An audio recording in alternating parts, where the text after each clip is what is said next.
So today we are going to talk about the economy. Sounds really boring, yes? You're like, oh God, no. Promise, I'm going to jazz it up, all right? We're going to have a great combo today about the economy. So before we get into it, remind me, because you've learned so much of this stuff already last week, what are the things that make up the economy? I say the economy is good, the economy is bad. What are the things that make up the economy? What are the factors? Give me one. Give me one. Beautiful. Honestly, that's a really solid place to start. Consumers. If this were North Korea, we wouldn't start there. We'd start with the government. But here in this country, we start with the consumers, right? What do you all do? Buy and sell. I love that you said that. Buy and sell. Beautiful. We buy, and when we buy, we create demand, right? What things do you all demand? Tonight I demand a drink, because I earned it. What do you all demand? What do you create demand for? Food, clothes, cars, homes, cosmetics. What else you got? Nothing? You all not shopaholics like I am? No? Okay. So, economy starts with consumers and consumer demand. Another word for it is consumer confidence, right? What's consumer confidence? How willing you are to spend the money. Just because you have money doesn't mean that you're willing to spend it. We go through periods where consumers are not willing to spend money, okay? And then the government steps in sometimes and does some stuff to encourage us to spend more money. We'll talk about that later. Okay, what else you got? Consumer, good start. What other factors make up the economy? Beautiful. So individuals who start enterprises that decide how to fulfill your demand by providing supply. What is supply? Selling stuff, including prostitution and marijuana in some states. Dropped that joke on you already, right? Okay, so you've got consumers, you've got businesses, business enterprises. What else makes up the economy? Well, in order for you to be consumers and spend money, what do you need? Jobs and wages, okay? Two different things. Wages is the pay that we all make, and jobs, or another way of saying jobs, is the unemployment rate. Does anybody know what the unemployment rate is right this very second? And by this very second, I mean last month. We only keep unemployment records for the month prior. So what was the unemployment last month? What'd you say? I said 30%? 30% of all Americans don't have a job. No. No. 70%? 70% unemployed?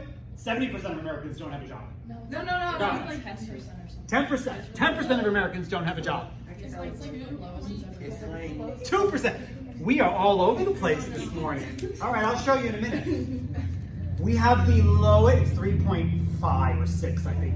We have the lowest unemployment rate since the 1960s. We have the lowest unemployment rate among African American and Hispanic Americans in recorded history. What does that mean? It means that very few Americans are actively looking for work and are without jobs. Okay? All right, so what else we got? We've got supply, we've got demand, we've got consumers, we've got consumer confidence, we've got, I'm making a point here with my little list. We've got unemployment, we've got wages. Anything else? Would you include the government? No. And I say no because what did I tell you all last week the official role of the United States government is when it comes to business? I love you all. I do. You remember stuff. Yeah, right? The government really leaves the economy and economic factors really to consumers to buy and sellers to sell. And we as consumers really are in charge of controlling things like prices, right? Because if a price is too high and enough people say, I ain't buying that, prices go down. Okay, so here's my point. Get into the slide, Conti.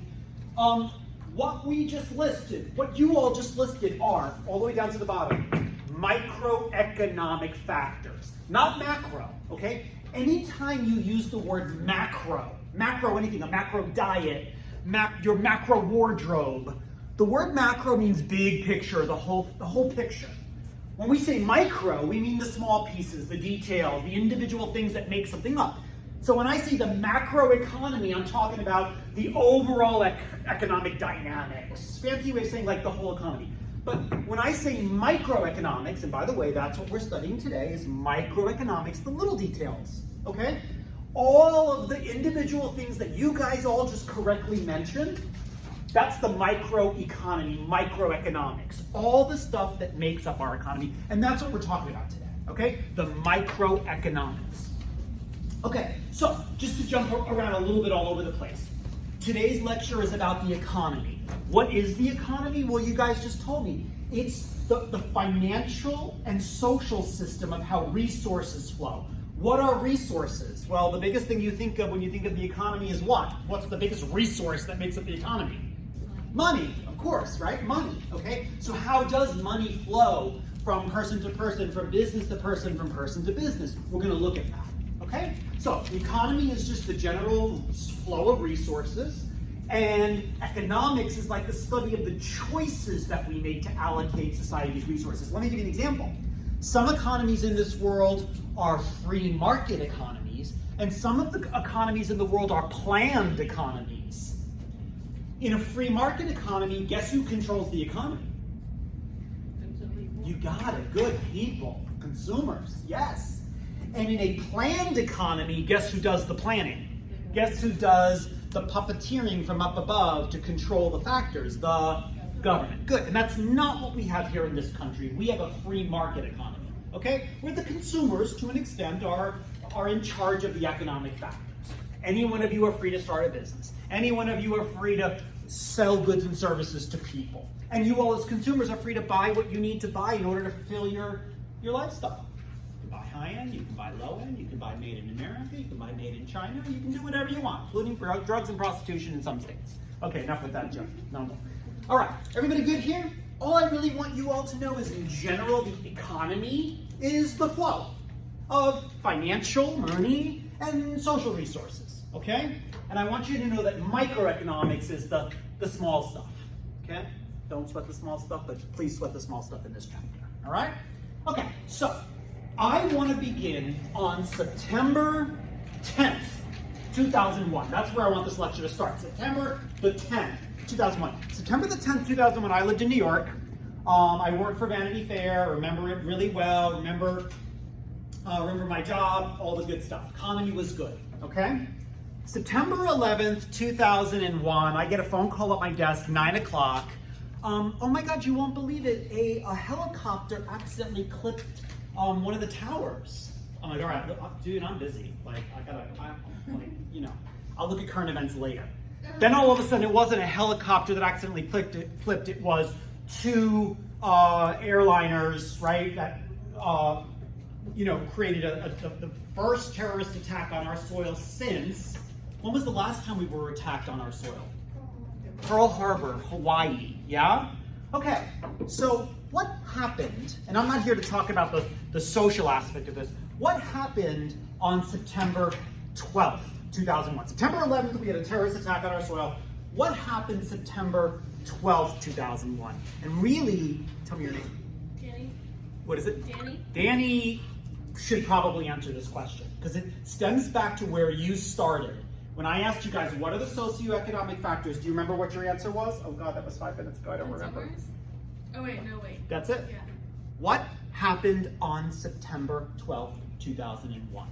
September 11th, we had the worst terrorist attack in the history of, our country, right? What happened on September 12th? People stopped cars. Say it again. People were like scared, so they didn't leave their house, right? Yeah. You and I lost our consumer confidence. Now you're going to say, Mr. Conti, 3,000 people died in these buildings, and we're going to talk about we're not buying lipstick? Yes, that's what I'm here to talk about, okay? Because it had a massive social and economic impact, all right? September 12, 2001, you and I, we were scared. It's the point of terrorism. And so what happened? We stopped buying homes and cars and clothes, and we stopped going to pub. I'm spitting all over you, girl. I'm so sorry. We stopped literally showering her with my enthusiasm. We stopped going to the movies. We stopped doing public gatherings like concerts. You're like, I feel so bad for her, right? Glad I don't sit in the center. And so what happened? Consumer confidence was harmed. Okay, now let me build you a little cycle here that you've heard from me already a few times. Consumers stopped spending out of fear. Yeah? We didn't know what was gonna happen. You know, was there more of this? Was this the end of the world? Anybody live in New York on September 11, 2001? Some of us thought it was the end of the world. I'm not joking, okay? So what happened? What happens when consumers across an entire economy stop spending money? I know this is a weird conversation, like people died and we're talking about like, I'm not buying a lipstick because I'm saving my money because I'm afraid. What happened? A recession. Not yet, but we're gonna almost get there. Almost. Not exactly. America's so amazing that even a horrific terrorist attack, we didn't quite get there. We didn't quite get there, but that's too quick an answer, but I like your thinking. What's the immediate effect of consumers stopping spending money? Stopping spending money. People start losing jobs. Okay, really good answer, also too quick. You guys are too fast for the money here. I heard it. People stop making as much product. Great, okay. So you and I stopped going out to restaurants, stopped going to Starbucks. Oh, have you been to the new Starbucks down the block on Oak Lawn? It has a drive-through. It is a hot mess. There's 2 lanes of traffic that have 2 car lanes that have to cross each other. It's so stupid. It is so stupid, and it's so crazy that you can barely like get on the drive-through. Anyway, we stopped buying Starbucks. So what did Starbucks do? Well, they make less Starbucks, so they're gonna make less coffee beans. And if you guys are stopped buying clothing, companies are gonna make less clothing. Okay, so here's the cycle. Consumer confidence is hurt, so you and I buy less stuff. You and I buy less stuff, companies manufacture fewer things. Companies manufacture fewer things, now I'm ready for you. Companies manufacture fewer things, what happens? People get laid off. People start losing jobs. Okay, you've heard this before from me, right? Now this is the cycle. This is what happened in 2001 and 2 and 3 and 4 and 5 and 6 and 7 and 8 and 9. I'm not kidding, okay? So people started losing jobs, and now what? Stop buying houses. Say it again. Stop buying houses. All of those things, start or stop? Stop. Sorry. Stop. Yeah, and actually we're gonna get to start in a second. Okay. That's a whole other mess. But yeah, all of those things. People stop buying houses. People stop buying cars. People stop buying consumer goods. What now? Now what? The government. Companies went out of business, sure, definitely. Government stepped in, not yet. Government's gonna be asleep at the wheel, honestly, because we're too busy fighting a war now, which we don't even know who the enemy is. We just decided it was Iraq and Afghanistan, although the enemy wasn't a country, it was a group. So it's kind of a weird position to be in, right? Like your government doesn't know, like, who do we attack? Like, we got attacked, but we don't even know who attacked us, so let's attack somebody, right? That's basically what happened. Okay, but that's not what I'm here to talk about. I'm here to talk about the economy. So let me back up in case I've lost you, because it's early. But I started my day at 7:45 with that exit interview, which was so excellent. We got scared, okay? We got scared, so we stopped spending money. We stopped spending money, so companies started making fewer things. Companies started making fewer things. People got laid off. Now what? People get laid off. Now what? What's the next microeconomic factor? Lots of people got laid off. Next step. Agree? Oh, well, same thing. Same thing. But agree, good point. Unemployment rises. What's the next step? Come on, think about it. People Businesses. lose their houses. Okay, and we're gonna get there too, yeah. We're gonna get there too, sure. Would it be like people go to the banks and try to get their money out? Possibly. Okay, you forgot from last week. Wages go down. That's the next step. Yeah. Wages go down, right? When you have a lot of people unemployed and companies are employing people, what can companies do? Pay less, right? When a lot of people are unemployed, wages go down. Does everybody understand that? Right now, how are wages? High. How do you know that? Because a lot of people are employed. Right. Because we have this tiny little 3.5% unemployment rate. So man, when a company wants to hire somebody, my face is all on the camera. When a company wants to hire somebody, I just looked up and I'm like, whoa, there I am. They have to pay a lot more. Agree? If a company wants to get you and you're already employed, what do they have to do? Pay more. Yeah? Not so easy to pay minimum wage. Okay, but back to 2001 and 2 and 3 and 4 and 5 and 6 and 9, wages went down. Do you understand why? Do you understand why wages would decrease? Yes or no? Yes. Yes? Because lots of people lost their jobs. Why did people lose their jobs? Because demand for goods and services went down. Okay, so let me just ask you, I'm going to close the loop now. I'm going to close this ugly loop. Once wages go down, even if you're working, what are you doing less of? Shopping. Yeah. Spending, shopping, yes. You know what you're doing less of? You're not going to the movies as much. You're not buying wine. You're not buying a new car. You're staying in your old home. With me? Okay. That is the cycle. September 12th, 2001. 2, 3, 4, 5, 6, 7, 8, 9. Okay? So, as a result, the stock market dropped. Why? Because any public investor, any person like you and me who saw this going on is like, oh shit, I had better not invest my money in the market right now, I'm pulling out. We didn't know, was this Armageddon? Was this the end of the world? So people pulled out. So the stock market dropped. Okay? If you don't understand that part, that's okay. That's a different lecture. We're going to get to it. Unemployment rose, and our economy got to the brink, not quite, but to the brink of recession. Okay? We had lots of periods where demand for goods and services went down, so people lost their jobs. Okay, I'm done with the first part of this slide. Oof. Promise not every slide will take this long. So, your government, mention the government. Why are you pointing at me? Because you mentioned the government. Said, man, we got to do something about this. This is a hot mess, okay? So in around 2007, 8, 9, the government decided that we need to really like pump some energy into some industries. And two industries that got really badly hurt by this little economic horrificness, okay? No disrespect to the people who died. You ever watch the videos about the falling people, the people who jumped because it was just the fire was so unbearable that they would have rather committed suicide than died in the fire? It's horrific, okay? You have a weak stomach, do not watch these YouTube videos. But no disrespect to them, but we're just here to talk about the economic impact, because that's part of terrorism is not just the fear of dying, it's also the fear of there's an economic impact of terrorism, right? Anyway, the government said, okay, we gotta step up. We gotta pump some energy into this. So, two things. One is the government said we gotta get more people to buy houses. We gotta stimulate the housing market. So the government and a bunch of banks had the bright idea, you're gonna love this one, to lend money to people who really couldn't afford to borrow this money in the first place. And this was called subprime mortgages.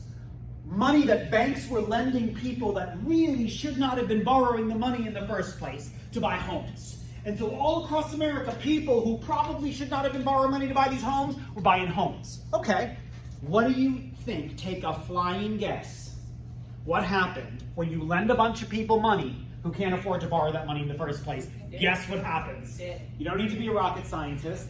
Sure, they're in debt, and then what happens? They don't pay it back. Okay, that's fine. So they don't pay the money back. And so ultimately they default on their mortgages. Okay, that's fine too, because then the bank just comes in and takes the house back. All right, fine. That sounds like a fair business model, right? You can't pay it back, we take the thing that we own back. Yeah. Here's the problem. You ready for this? That too, right? So there's not enough people in the marketplace to buy because this is a bad economic time. Here's the problem. The people who were borrowing the money to buy the houses paid for these houses a premium. And as this time went on, the value of the house went down.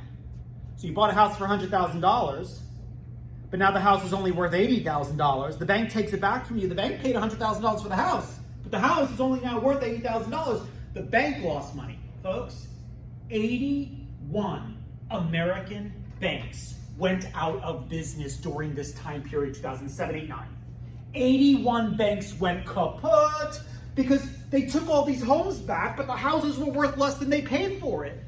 That's not how the real estate market's supposed to work, right? Okay, painting you a hot mess. So far, so good? Great.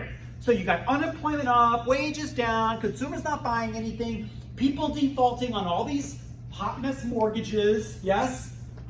Banks going out of business. Can we just talk about that? Banks, not branches, banks going out of business. 81 of them. The biggest one was called Countrywide Mortgage. Kaput. People losing jobs. People freaking out because your money was in this bank and it went out of business and the government had to come in. Hot mess. Okay, I'm ready to get off this slide. What did the government do to fix its massive economic problem? Well, I'm going to talk about both of these together. And by the way, in case you're wondering, like, was this a Democrat problem or a Republican problem? Both. Both. Okay, both.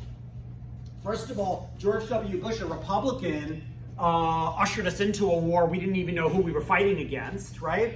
And both George W. Bush, 2008, and Barack Obama, 2009, came up with basically the same solution to the problem. Let me explain to you the solution. The Troubled Asset Relief Program and the American Recovery and Reinvestment Act. I'm going to talk about these things as the same thing. They're slightly different, but I'm going to give you a one-word definition for this whole slide. Would you like a one-word definition? Yes? Anybody know the one-word definition? What this was? Let me explain it and then tell me the one word. The government took a whole bunch of money, billions of dollars, of your taxpayer money. How many of you guys work? How many of you work? Do you look at the taxes, the federal taxes that come out of your paycheck? Do you guys get a pay stub? I don't get a pay stub anymore. I have to log into something and I never look at it.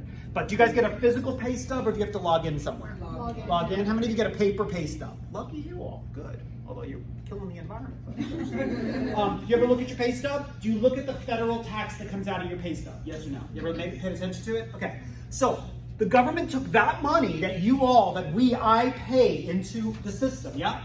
And gave billions and billions of dollars to a whole bunch of industries. The banking industry, the American automotive industry, the housing industry. Okay? One word. You're waiting for it. What is it? What did your government do in this economic crisis? By the way, this time period, 2007, 8, 9, the worst financial economic crisis of your and my lifetime. There was only one time that this country was in worse shape, and it was the Great Depression, which is what I'm trying to give you at this lecture. Love when you laugh at my jokes. One word? Somebody? Anybody? Bailout. Write it down. This was the bailout.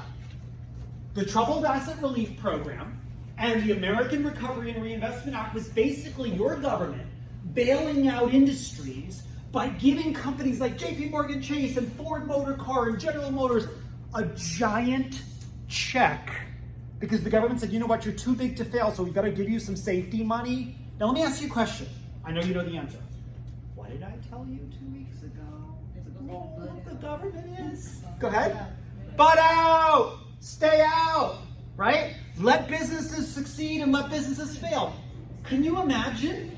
So let me paint this picture. You're an American car company.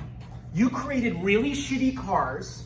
You created big cars like Hummer that nobody wanted and that Americans were voting against over and over. And a company like Hummer goes out of business. You remember, right? You remember Hummer, yeah? And instead of going out of business, the government gives you a big, you suck, so here's a, not you, but here's a check. Isn't that amazing? And by the way, if you were a smaller company, let's say you were a mom and pop bank, and yes, mom and pop banks do exist, you went out of business. But JP Morgan, who was up to a whole bunch of bad stuff, they get this giant bailout check from the United States government. Now, let me just be fair for 1 second. Some of the companies ultimately did pay the money back. It wasn't a loan, by the way, it was a present. It was, here's the United States taxpayers' money, just take this present, girl, and go. Yeah? How can they do that? Because it was an economic crisis, right? Just like a result of the Great Depression was Franklin Delano Roosevelt's New Deal. And the New Deal really did establish things like Social Security. Okay, we'll talk about that hot mess later. The Ponzi scheme that is Social Security. We'll talk about that later, okay? All right, is anybody lost? Everybody good? I'm painting this picture of last decade, right? By the way, we are at the end of this decade, 2 months. Isn't that crazy? 2 months, end of this decade. Nuts. We're getting into the roaring 20s, and I pray they're going to be roaring, all right? For you and for me, I pray. Government issued a bailout. Bailed out the automotive industry, bailed out the banking industry, bailed out the housing industry, bailed out. Okay? Why? Because they were not providing to the American consumer what you all wanted. You didn't want big cars, so you bought Hondas and foreign cars. Okay, so does everybody know the difference between a surplus and a deficit? Yes or no?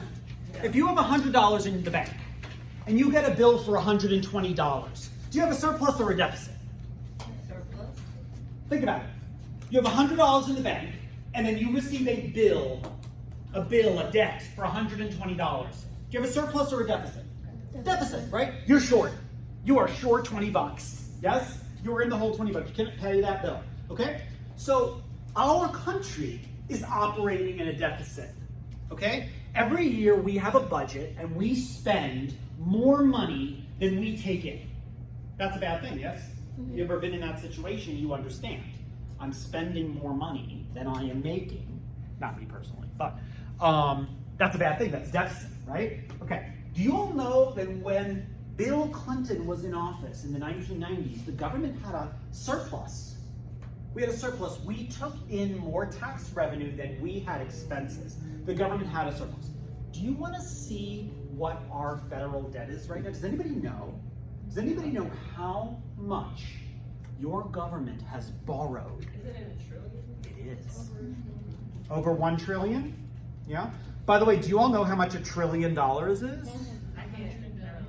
1,000 billion. 1,000 billion. Wow. But hold on, because the answer is not 1 trillion. Do you want to see what it is? Okay, hold on. I'm going to show it to you live. I'm going to show it to you live. When I taught this class last, your government borrowed 21 trillion. And today, hold on, here we go. Right up here, let me read it to you. Write it down, quiz question today.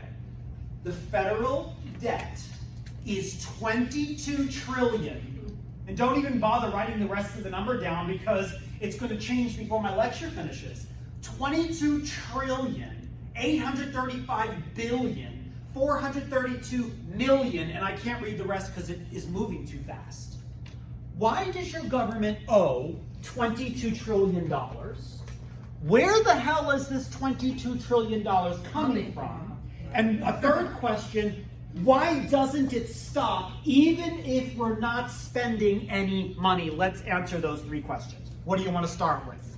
What the hell are we spending on? Where the hell is it coming from? And why the hell doesn't it stop even if we're not spending money? Which one do you want to start with? Where is it coming from? Okay. Before I answer that, I want to say a word about candidates running for president of the United States right now.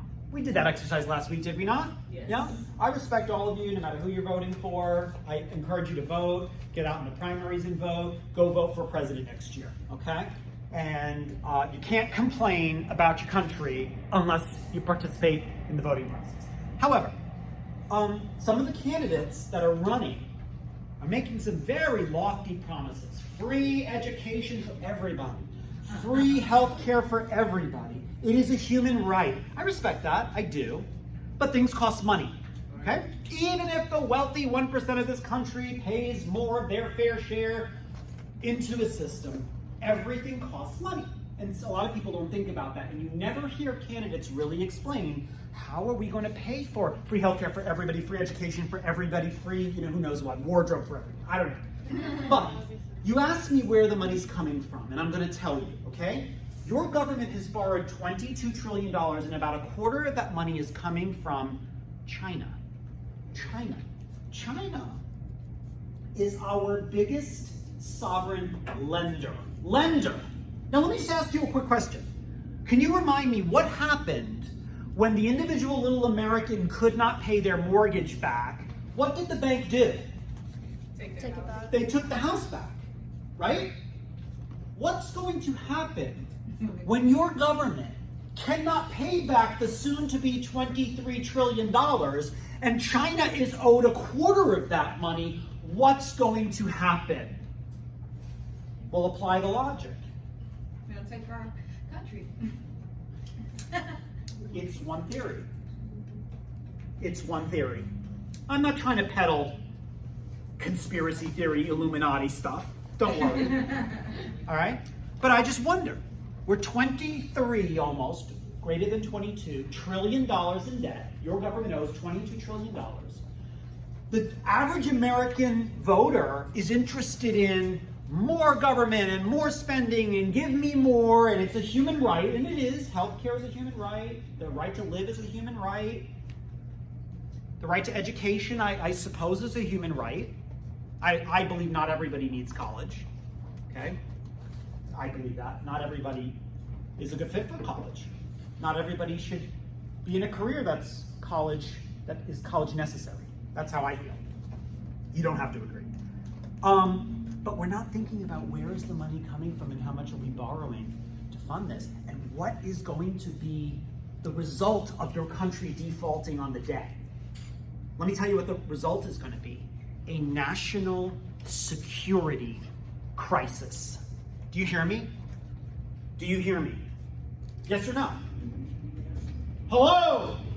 Do you hear me? Yeah. Your country not being able to pay back the almost now $3 trillion in debt is going to be a national security crisis. Okay? How so?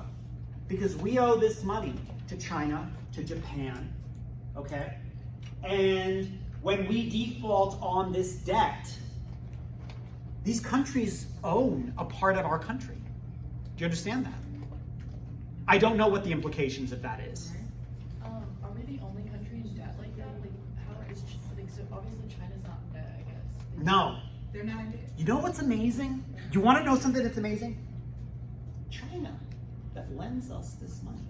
And by the way, the reason it's not stopping as I'm talking, does anybody know? Healthcare. Not the number one answer. Good answers. Well, let me ask you a question. How many of you have a credit card? Come on. How many of you have a credit card? How many of you, really? You're acting like a credit card's a bad thing. A credit card is a really good thing. It's a good tool. I mean that. Credit card is one of the best ways to grow your credit score. We'll talk about that in another lecture. But how many of you have a credit card? Raise your hands. Okay. Have you ever paid the minimum a month, some month? You've never paid a minimum, just the minimum balance. Have you ever paid the minimum? Okay. What happens when you pay the minimum? Thank you. Thank you. Right. You owe the bank money. The bank has paid all the shops and restaurants and junk that you've bought your stuff from, and the bank is charging you interest. Yeah? The reason this number doesn't stop even if we're not spending money is because we owe interest on the debt. And who's collecting the interest? 25% of it? Don't all say it at once. China and Japan and other countries. Okay, but here's the amazing thing. Here's the amazing freaking thing. You're gonna fall out of your chair. So we borrow all of this money from China, right? The debt doesn't, the interest doesn't stop, and yet every year we give China millions of dollars in aid. We give China millions of dollars in aid to do things like clean up the environment, which is great. It's a global crisis. I understand that. I do. We give China aid to improve their humanitarian situation and treat people better. All great things, but shit, can you imagine walking into your bank and saying, "Bank, I owe you $1 million, but here's a present.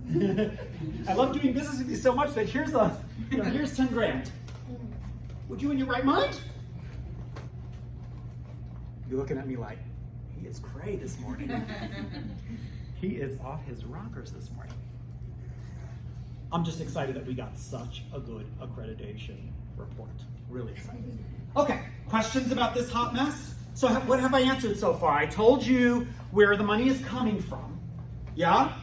I have a slide on that. I explained to you why the clock don't stop ticking. Yeah? What's the answer? Interest. And by the way, interest, you know, I'm going to show you the US budget. I'm going to show you the budget that the government spends.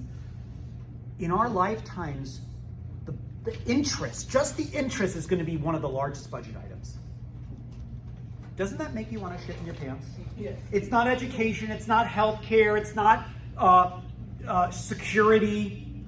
One of the biggest budget items of our government, doesn't matter who's going to be president, is going to just be interest on the 20, who knows what, maybe 30, I don't know, trillion dollars that we owe. Okay, so think about that when you hear these candidates advocating for big government with lots of spending and lots of handouts to everybody. And I get that things are a human right, but so is our own national security.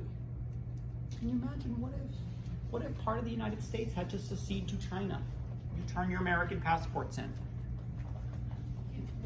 Do other countries have this debt, or like is the U.S. just like bad with money management? You want to hear something else funny? I'm not skirting your question. Do you know what else the United States spends money on? This is a good one. You can laugh, and I'm not making this up. You know what else we spend money on? We spend money on helping other countries balance their budgets. I'm not even kidding. We spend millions of dollars helping parts of Europe, because they're a really important trade partner of ours, balance their own, but we can't even balance our own budget. Look at the clock as I'm giving this presentation. It's nuts. But we're spending money on other countries to balance their budgets. Okay? Of course, so we can have political control over those countries. That's why we do it, right? And of course, to make sure that we can sell American goods to those countries. Okay, I'm off my soapbox on that. So, let me just go back to where I skipped. We talked about that. All right, so I want to talk about two quick things. Man, these things are stuff you'll never hear from politicians on either side. Nobody wants to talk about this stuff. No politician's going to get up on a debate stage and tell you about these two things. And one thing, okay, is the debt ceiling. What is a ceiling? What is a ceiling? You'll remember this on an exam. What is a ceiling? The ceiling is the cap, the max, the highest you can go, right? The debt ceiling is supposed to be the max that our debt can go, right? Congress says you better not spend more than X. We have already exceeded the debt ceiling. Do you understand that? $22 trillion, soon to be 23, is above what the debt ceiling is, okay? And we've raised that debt ceiling. But what I want to talk about is this. Because no politician will run on a ticket, on a campaign of fiscal cliff. Let me explain to you what fiscal cliff is. In order to get this $22 trillion paid, in order to get back to the surplus that we had during Bill Clinton's time, we would need to have a massive decrease in government spending, an increase in the government collecting money, making money. So let me explain to you what that would sound like from a politician, and tell me if you'll vote for me. I'm John Conte, and I approve this message. I am going to run, and in my presidency on day one, I'm going to make all of your taxes higher, you, the American middle class. I'm going to increase all of your taxes, so you're going to pay more or less money in your paycheck. And we are going to cut many of the programs that the government provides to people, like Social Security that you've already paid into, like Medicare and Medicaid. We're going to cut many of the programs so you all will get less, but you'll pay more. How many of you are voting for me? John Conte. I approve this message. Not a single vote. Of course not. You're not stupid, right? Because at the end of the day, what do you care about? Just you, right? At the end of the day, you don't really care about the idea of like the national security crisis that your country that continues to take on debt is creating, a national security crisis. You just care about, well, you know, I want to pay less tax. I don't want to pay more tax. I want to keep as much of my paycheck as I can. And the things that I'm used to receiving from the government I want. And you might want more. What do you guys think? It's a real conundrum, isn't it? Yes or no? Yes. So these politicians are out there and they're all promising the world to everybody, and we believe them. We believe in the vision of Bernie Sanders and what's her name? Elizabeth Warren. We believe in those visions, but they don't really have a solid economic platform for how we're going to pay for all these things without increasing the already nearly $23 trillion in debt that we've borrowed. Hate to burst your bubble. What are you going to get from this lecture? What are you going to get from this lecture? Depression. Depression. Okay, so I already talked about this slide, the national debt. Is everybody clear? The national debt is the amount of money that your government owes its lenders. How much money? Almost 3 trillion, right? Right now in the upper 22 trillions. Everybody clear about that? That's the amount of money your government has borrowed, okay? Beautiful. Here is the government's budget. This is a real budget, okay? This is literally what your government spends its money on. A quarter of it is on Medicare and healthcare, okay?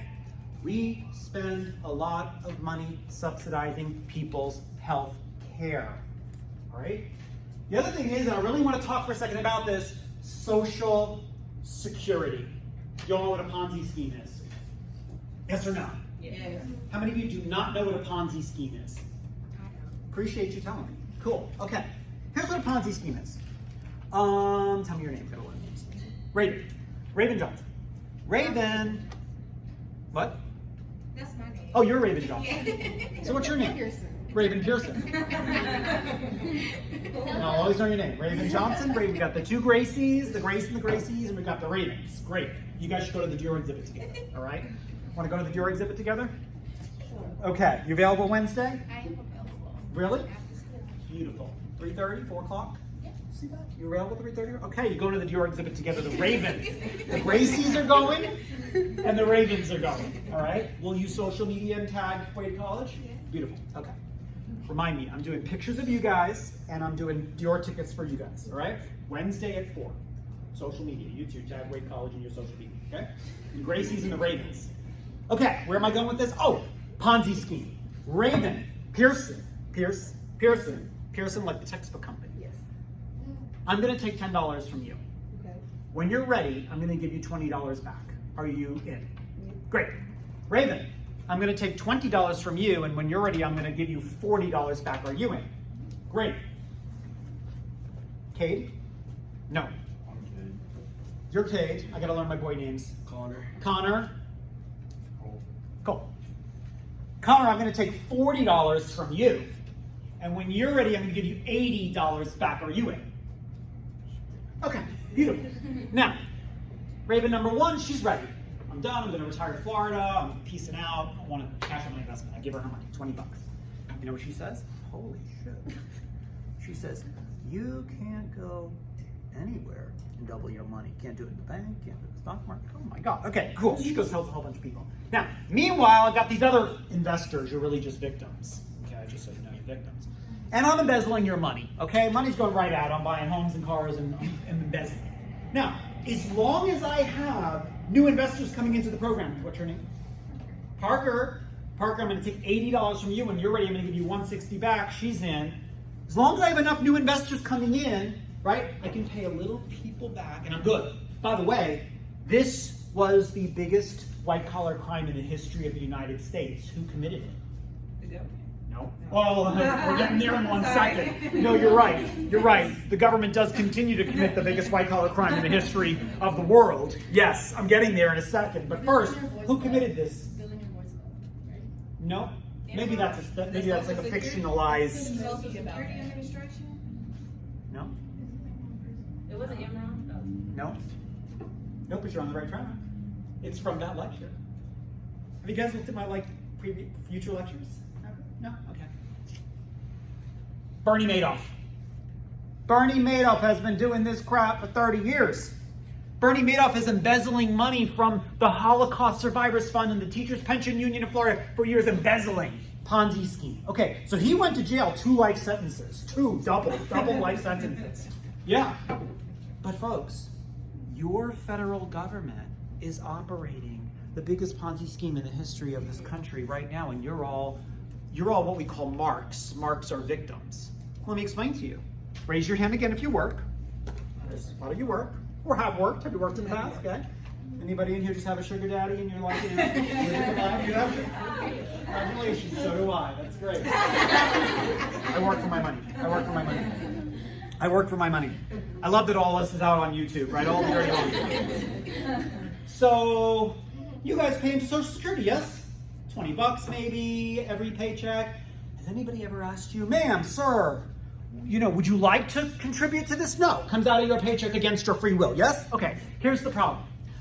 What's supposed to be happening is that you all put your $20 in every 2 weeks, and that money is supposed to be being invested on your behalf to grow, so that when you guys get ready to retire at 62 or 64, whatever it is, that you're going to have a giant retirement account. Yes, that has grown with you as you have grown and the government has invested on your behalf. That ain't what's going down with your money. Why not? Well, the problem is that when FDR, president a million years ago, came up with this little plan, you know what they didn't realize? You know what the government didn't realize? Sure, there'd be more people, but more people is a good thing, because more people born means more people working and paying into the system. But then more old people, less young people. They didn't realize we were going to live this long. I thought they were just gonna keep it. they thought that we were going to keep dying at 60, like we were. But then we started living to 70. And we started living to 80. Now Americans are living in their 90s. My grandfather was 102 when he died. 102. You don't think the Social Security Administration was like, holy shit, when is this guy gonna die? How many checks are we going to send this guy? Okay? We're living too long. And the government didn't realize that. So what's happening? You have a whole generation of people, you and me, paying into a system, but the money's not getting invested on our behalf. Where's the money going? Right out. It's going right out. You get that? It is a system that isn't sustainable. Okay? And then here's one other problem. Your generation, you ain't getting knocked up. You're choosing too often not to have children. So what's happening? Your generation isn't creating a group of people to pay into the system. You know, uh-oh. Right? So, the Social Security system, you're all paying in against your will. Me too. I wish I could have a privatized system where I can choose what to do with my money, because I could do a better job than the government can. But we have no choice to pay into a system that's basically broken. That's Ponzi scheme. And that's why this is a big chunk of the government. Here's military. And now, a feature presentation. I want to show you guys. Here we go. WTF else are we wasting money on? Okay? If you want to have a little fun during this 2-minute video, why don't you add up the costs? Just if you want to. If you want to just stare into space, you can do that too. But why don't you add up how much all of these ridiculous, stupid expenditures, and you can disagree if you see something in here that you're like, that's not stupid. Well, we'll talk later. We'll talk later. Add up how much your government is wasting on these ridiculous things that is part of your government budget, okay? You don't have to.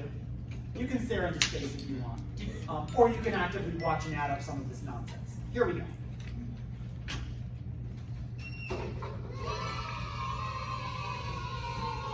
Number 25.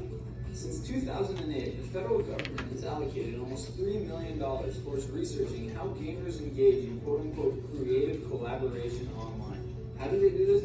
By paying people to play video games. Who needs college anyway? Number 24. Over the past several years, the government, through the University of Puerto Rico, has spent almost $500,000 annually to study and document the social habits and behaviors of male prostitutes in Vietnam. Number 23, pancakes. In 2011, nearly $800,000 of taxpayer money went towards subsidizing an IHOP restaurant in an allegedly underserved neighborhood of Washington, D.C. Apparently, Columbia Heights falls into that category, but hey, there's people who eat pancakes too. Number 22, every year the Department of Energy, of all places, manages to waste over $2 million simply by failing to turn off the lights. That's enough to power 3,200 homes for an entire year.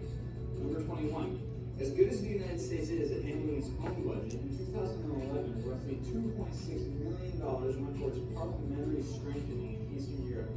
In other words, we taught them to balance their checkbooks. Number 20, every year the IRS spends nearly $1 million to store unused furniture. And the last time we checked, they had over 20,000 items in their inventory. If they could learn to save money the same way they save desk chairs, we'd be getting something. Number 19, in 2009, the Federal Aviation Administration spent $5 million to send 3,600 employees to a 3-week-long conference in Atlanta. Supposedly, it was necessary in order to promote harmony in the workplace. Number 18. Roses are red, violets are blue, all spend your money on rhymes of disease. That's right. Last year, the government spent just under $1 million posting snippets of poetry in zoos around the country. Number 17. Paper. Each year, government agencies rack up close to $1 billion in unnecessary printing expenses. Who reads those documents anyway? Number 16. Last year, the Philadelphia Housing Authority, an office funded almost completely by the federal government, used almost $1 million of its budget to pay off 4 female plaintiffs who filed suits against its director for sexual harassment. Number 15. Some of these will literally make you cry. In 2010, taxpayers forked over $90,000 to help promote the Vidalia onion brand in conjunction with the new Shrek movie. Number 14. Last year, the National Science Foundation spent $250,000 studying the reasons why political candidates make vague statements. Maybe next year they can spend some more money studying why our government spends so much money on such vague research. Number 13. Have you ever wondered what happens to all those neon signs when they flicker their last? Well, wonder no more. In 2010, almost $2 million were allocated towards building a neon sign graveyard just outside Las Vegas. Number 12. While America's youth fall behind the rest of the world in terms of education, the government has a solution: advanced technology. Last year, almost $100,000 went towards purchasing iPads for kindergartners in Maine.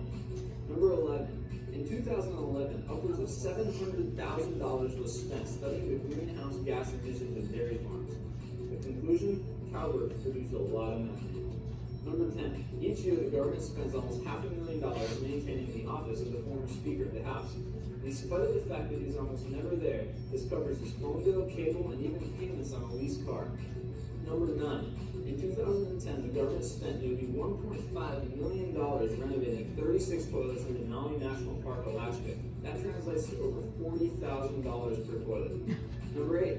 For one of the strangest acts in budget allocation history, the federal government set aside $100,000 for a celebrity chef food roadshow in Indonesia.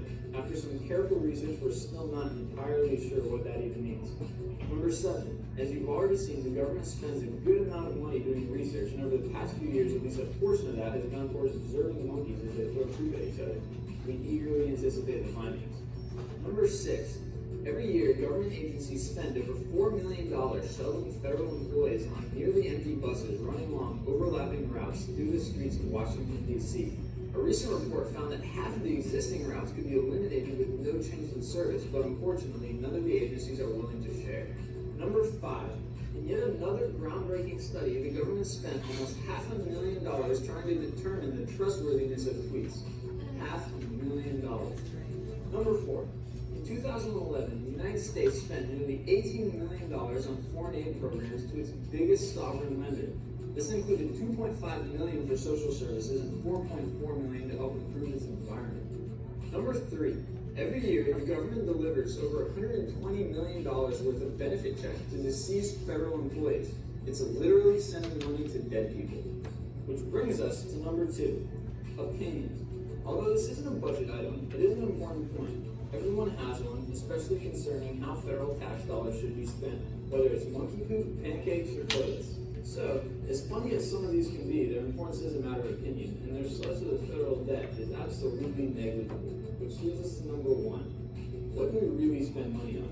You'll notice from the chart that almost 75% of the federal budget goes towards Social Security, Medicare, interest payments, and defense.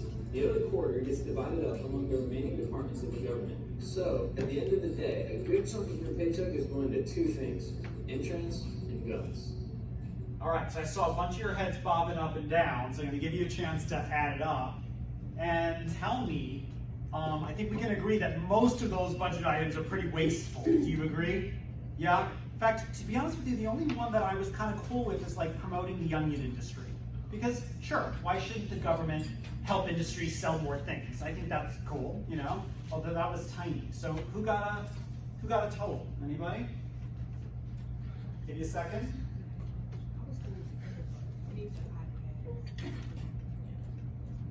Anybody get a total? I messed up on numbers. That's okay. Yeah, I said Where'd you get close to? Billions, yeah? Yeah, 53. Billion? Yeah. Anybody else? Like 200 million. That's where I was. It's got to be billions because just one of those line items, just the wasting of paper from federal agencies was $1 billion. I didn't add all of it. I added what I thought. Gotcha. Yeah. Oh, it was wasteful. Gotcha. Okay. Yeah. Well, paper is wasteful. Yeah, we've gone digital, haven't we? So, Yeah. I mean, we're talking billions, right? Billions of dollars. Now, let me just be clear. Billions are just a tiny drop in the bucket of 22 trillion. You get that now, right? Because 1 billion is you need 1,000 billion to make a trillion. So wasting billions is like, you dropping a 20 in the street and not picking it up. But it's still billions of dollars, right? It's still billions of dollars. Okay, so I have answered for you how much we are in debt, 22 trillion and counting, almost 23. I've answered for you where the money is coming from, okay? Lots of foreign sovereign lenders, including China. And I've answered for you what we are spending that money on. Some silly things, and then obviously we looked at what the federal government's budget looks like. Okay? So let's move on. Do you all know how much money there is in the entire world? This one always gets me as well. How much money there is in the entire world? About 80 trillion. Okay, let's think about this for a second. So in the entire world is 80 trillion, but how much do we owe? 22. 22 of the 80 trillion is our debt, okay? Here's how much money each country has as a portion of the world's money supply. So we have about 20% of the world's money supply. Japan has almost the same. And the European Union has more. Now that's kind of not fair because do you know how many countries the European Union makes up? How many? How many countries are in the European Union? They just lost one. We'll learn why next week. How many countries how many countries make up the European Union? Guesses? Good, 27. And it used to be 28. What country exited? What country Brexited? UK. Yeah, the UK, Britain, right? Britain Brexited, Brexit, exit, Britain exit, Brexit. They exited the European Union. So this makes up 27 countries in the world, 27 European countries, okay? So anyway, my point is this. There are kind of two kinds of money in the world. M1 and M2, and it's really simple to understand. M1 is called hard cash. You got cash in your pocket? Raise your hand if you got cash in your pocket. You have a portion of the world's M1 money supply. It's cash, okay? M2 is what I call, one word, convertible. Convertible. What is money that's convertible? No. Credit card is not money at all. Credit cards do not represent money supply. Why not? Because they're not money, right? They're a promissory note that you're going to pay debt back, but they're not money. The bank that pays your bills for you, when you walk into a restaurant, you put your credit card down, the bank is paying that bill for you. That's money. Convertible is stuff like your savings account or a CD. What's a CD? Not a compact disc that you play music on, which I still have many and I'm not willing to get rid of them. What is a certificate of deposit? Who knows? That's considered a convertible source of money. Isn't it like something with like interest, little interest? It does. It gives you a better rate of interest than just putting it in a savings account. But why does it do that? When you walk into a bank, you could put your money in a savings account today and you can take it out tomorrow. But why does a certificate of deposit give you a better rate? Right, because it's a fixed timed deposit, okay? It guarantees you a fixed rate of return, a better rate of return because you're gonna keep it there for a period of time, like 3 months or 6 months or 9 months or 1 year or 3 years. That's M2 money supply because that's money that's convertible, okay? So, $80 trillion in the world. We owe 25% of that money. Isn't that crazy? Isn't it? Crazy. Okay, everybody good on this slide? Yeah? Beautiful. Okay, so talking about government's role in steering the economy, I want to talk about two types of economies in the world. Free market and planned. I mentioned that to you earlier. What kind of economy do we live in? Free market or planned? Free market, you better bet your socks on it. We live in a free market economy. Let me give you another word for free market economy. Capitalism or capitalist. Raise your hand if you have a negative connotation or a negative association with the word capitalism or capitalist. One person, two. Raise your hand if you have a positive connotation with the word capitalism or capitalist. One person, or no persons. And raise your hand if you just really don't know. You have no opinion or are not informed about it. Okay, so I'm not here to answer that question, all right? But what does capitalism mean? It means free market. And what does free market mean? Simple. Consumers are free to buy and sellers are free to sell. And ultimately, the government stays out of the way of that process. Okay? What do we say? Butt out. Okay, so private ownership, the right to own businesses, economic freedom, the right to buy. Now, I'm going to tell you one thing, quiz question today, 3 slides to back this up. In order to have a capitalist economy, there has to be competition. Competition. What is competition? What is competition? More than one business fighting for your vote, right? And what do we say? We vote with our dollar, right? So you cannot have only one entity in a capitalist system providing goods and services, because that might as well be the government, and that's not the government's role, right? Okay, so you have to have competition. You have to have multiple companies, multiple enterprises competing against each other to sell you all goods and services. That is a required component of capitalism. However, think about all the different industries. Is competition always equal? No. Yes or no? Is competition always equal? No. Think about the retail industry. Is there competition in the retail industry? Yes. Oh, tons. Tons. But are there some bigger players? Yes. Name me a bigger player in the retail industry. Dior. Gucci, Levi. No?